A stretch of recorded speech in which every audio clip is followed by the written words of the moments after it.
अस्सलाम वालेकुम। 8th class का आज फर्स्ट चैप्टर का थर्ड लेक्चर जो है वो हम स्टार्ट करने लगे हैं। 8th क्लास में आजकल हम इनपुट डिवाइसेस के बारे में पढ़ रहे हैं। आज हम बात करेंगे स्मार्ट कार्ड रीडर की।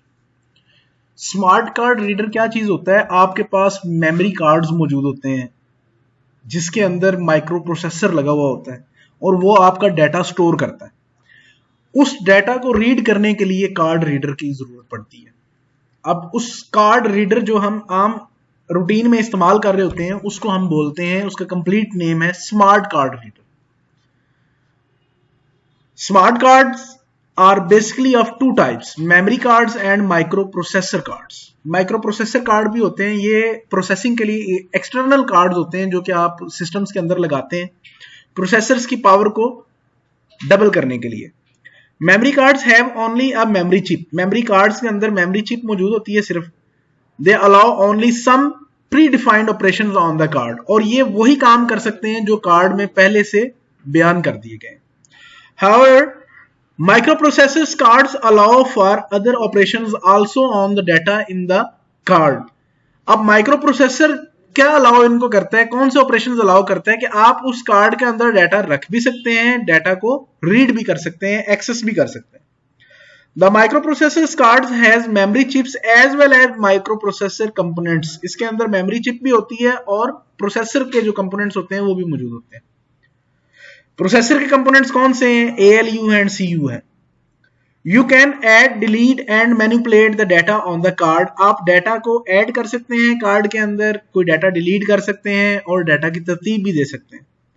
Data in these cards is read by a device known as smart card reader. अब वो जो कार्ड हमारे पास होता है, मेमोरी कार्ड, उसके अंदर जो डाटा मौजूद होता है उसको हम कार्ड रीडर की मदद से पढ़ सकते हैं। एक छोटी सी ऑप्शन है must now. All through a computer must have keyboard. जितने भी इस्तेमाल होने वाले कंप्यूटर्स हैं उनके साथ कीबोर्ड मौजूद होता है। Some computers like systems do not have keyboard, लेकिन कुछ ऐसे भी सिस्टम है जिनके साथ कीबोर्ड मौजूद नहीं होता। For example office access card systems. कुछ ऐसे ऑफिस होते हैं जहां पर कंप्यूटर मशीन को लगाया जाता है, वहां पर कीबोर्ड नहीं मौजूद होता बल्कि एक कार्ड सिस्टम मौजूद होता है। आपने कार्ड स्वैप करना होता है या कार्ड अटैच करना होता है या कार्ड रीड करवाना होता है। तो स्कैन करने के बाद कार्ड आपका वो जो ऑफिस का डोर है वो ओपन होता है और आप ऑफिस में एंटर हो जाते हैं। बड़ी बड़ी जो मल्टीनेशनल कंपनीज हैं या सिक्योरिटी एजेंसीज हैं या आर्मी के या पुलिस के जो अच्छे अफसर जहां पर मौजूद होते हैं या जहां पर कह रहे हैं बड़े दफ्तर हैं, वहां पर इन चीजों को लगाया गया है। Touch screen.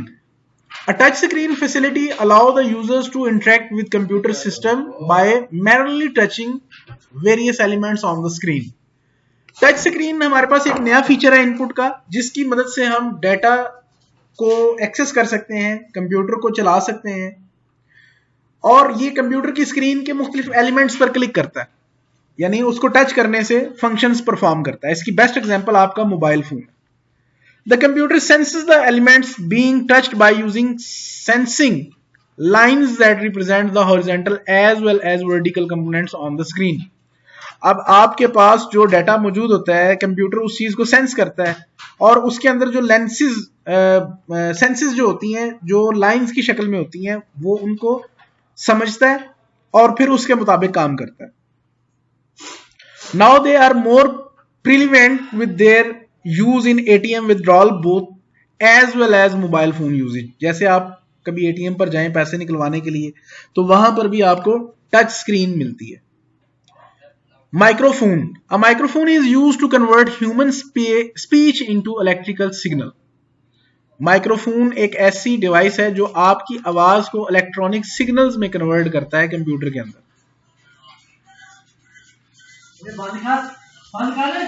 The electronic signals can be stored in a computer and analyzed for speech recognition of the voice. अब इलेक्ट्रिक सिग्नल्स ये ऐसे होते हैं जो कि कंप्यूटर के अंदर स्टोर करवाए जाते हैं और फिर आवाज की पहचान का फीचर जो है इसके अंदर इस्तेमाल होता है। Speech recognition means to identify words that appears in the signal and display them if required. Speech recognition एक ऐसा सिस्टम है जिसकी मदद से आपके अल्फाज को सिग्नल्स की मदद से जज किया जाता है, और अगर जरूरत पड़े तो स्क्रीन पर वो डिजिट्स या अल्फाबेट्स शो करवा दिए जाते हैं। Microphones are used in many applications such as telephone, tape recorders, hearing aids, motion picture productions, live and recorded audio engineering etc. इन तमाम चीजों में जो है वो माइक्रोफोन्स का इस्तेमाल किया जाता है। इसके बाद हमारे पास है प्रोसेसिंग डिवाइस। प्रोसेसिंग डिवाइस का नाम जैसे ही आता है हमारे सामने तो हमारे ज़हन में एक बात आ जाती है कि प्रोसेसिंग डिवाइस हमारे पास क्या होती है, सीपीयू। सीपीयू को हम क्या बोलते हैं कि वो हमारे पास एक प्रोसेसिंग डिवाइस है। Since modern computers are based on the IPOU. IPOU cycle mean ये एक मुकम्मल साइकिल है। इसे एक जिस तरह लाइफ साइकिल केमिस्ट्री में, फिजिक्स में या बायो में हम वो मुख्तलिफ चीजों पर बनाते हैं। आई स्टैंड्स फॉर क्या होता है, इनपुट, यानी हम कंप्यूटर को कोई भी इनपुट करते हैं। पी स्टैंड्स फॉर प्रोसेसिंग, यानी कंप्यूटर कोई काम जो है वो प्रोसेस कर रहा है, और आउटपुट ओ से रिप्रेजेंट की जाती है। ये तीनों चीजें मिलकर एक साइकिल जो है वो क्रिएट करती है। The subsystem in most computer is known as the CPU. वही बात कि जो हमारे पास प्रोसेसिंग डिवाइसेस होती हैं वो सीपीयू ही होते हैं।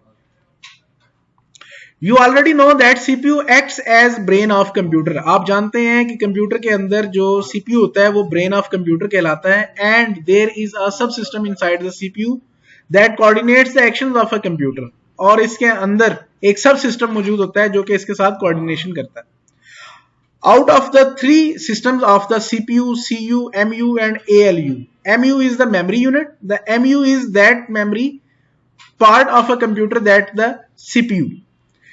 MU memory unit है, लेकिन ये आपकी हार्ड डिस्क नहीं है, बल्कि ये आपकी वो स्टोरेज है जो कि CPU को मिलती है। CPU के पास जब डाटा जाता है तो वो कुछ देर के लिए महफूज करता है उसको प्रोसेसिंग में लाने के लिए, तो वो हमारे पास MU कहलाती है। In existing the software directly uses, और ये इस सॉफ्टवेयर के अंदर एग्जीक्यूटिंग द सॉफ्टवेयर, और ये सॉफ्टवेयर को एग्जीक्यूट करवाता है। Before starting a calculation the CPU में need to access the MU. जब भी किसी चीज की कैलकुलेशन स्टार्ट करवानी है तो सीपीयू को एक मेमोरी यूनिट की जो है वो जरूरत पड़ती है, जिसे हम रैम कहते हैं। Unlike the hard disk drive, ना के hard disk, which is magnetic memory, जो कि मैग्नेटिक मेमोरी है। RAM is an electronic memory.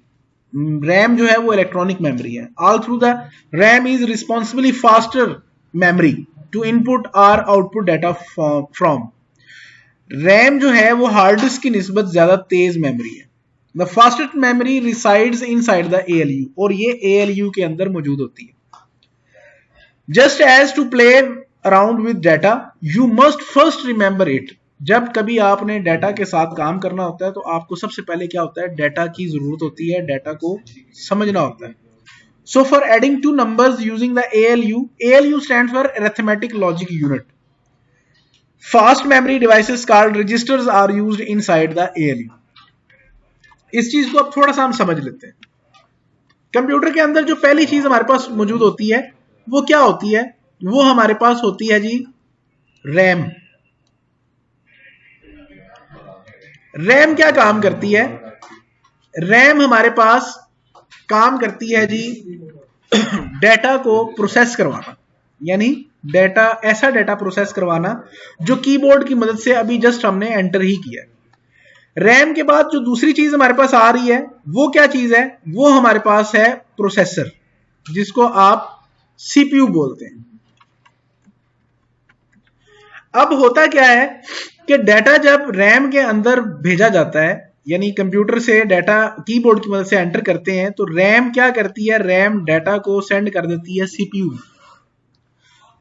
अब सीपीयू उसको प्रोसेस करके वापस फिर रैम के पास उस डाटा को भेज देता है। यहां पर एक और चीज समझने वाली है कि रैम उस चीज को दो तरह से रिप्रेजेंट करेगी, दो जगहों पर ले जाएगी। दो जगह कौन सी होंगी, वो दो जगह ये होंगी कि फर्स्ट आपका जो है वो डिस्प्ले मॉनिटर, यानी फर्स्ट आपको मॉनिटर पर शो कर देगा कि जी ये डाटा आपने एंटर किया था और ये उसकी आउटपुट मिल गई है। सेकंड जो चीज है, सेकंड आपके पास चीज है हार्ड डिस्क। यानी आपकी हार्ड डिस्क में डाटा को सेंड कर देती है कि अब आप इसको परमानेंट तौर पर डाटा को रखना चाहते हैं। इसके अलावा रैम के अंदर अगर आप कोई बुक टाइप कर रहे हैं या आप कोई लेंथी काम कर रहे हैं और आप उसको सेव नहीं करते, तो वो सारे का सारा काम कहां पर आएगा? रैम में आएगा। अब काम अगर बढ़ जाएगा, काम ज्यादा हो जाएगा, मेमोरी रैम की जो होती है वो लिमिटेड होती है, 2 GB 4 GB 6 GB 8 GB, इससे ज्यादा नहीं। 12 GB भी हो जाए तो ये एक छोटी मेमोरी है। अब यहां पर हमारे पास एक और मेमोरी इस्तेमाल होती है जो कि टेम्परेरी मेमोरी होती है, जिसे हम बोलते हैं रजिस्टर्स। रजिस्टर्स डाटा को स्टोर करते हैं कम टाइम के लिए। जैसे ही कंप्यूटर की लाइट ऑफ होती है तो आपका जो डाटा होता है रजिस्टर्स में मौजूद या रैम में मौजूद, वो सारे का सारा डिलीट हो जाता है। अब वापस आते हैं हम जरा, यहां पर एक और चीज आपको बता दूं कि हमारे पास एक और फीचर यहां पर यूज हो रहा है, उसका नाम है ALU। ALU स्टैंड्स पर क्या होता है? Arithmetic logic unit. ये क्या काम करता है? ये प्लस कर सकता है, माइनस कर सकता है, डिवाइड कर सकता है, मल्टीप्लाई कर सकता है, मॉड भी ले सकता है। इसके अंदर हम एक्सपोनेंट का इस्तेमाल भी कर सकते हैं। ये कुछ लिमिटेड से फीचर्स हैं जो कि ALU अरिथमेटिक लॉजिक यूनिट्स जो है वो परफॉर्म कर सकता है। नेक्स्ट हम देखते हैं जी, access from and output to the register is very fast. अब रजिस्टर्स में से डाटा को एक्सेस करना और आउटपुट देना काफी तेज होता है। Apart from these registers there are also registers that are used to read write data into the memory. और ये रजिस्टर्स जो है वो सिर्फ इसी काम के लिए रखे जाते हैं कि ये रीड एंड राइट करते हैं डाटा को मेमोरी में, ओरिजिनल मेमोरी में स्टोर करने से पहले।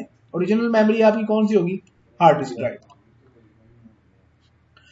इसके बाद हमारे पास आ जाते हैं जी मेमोरी रजिस्टर्स। इन मेमोरी रजिस्टर्स को हम जो है वो कल लेक्चर में डिस्कस करेंगे।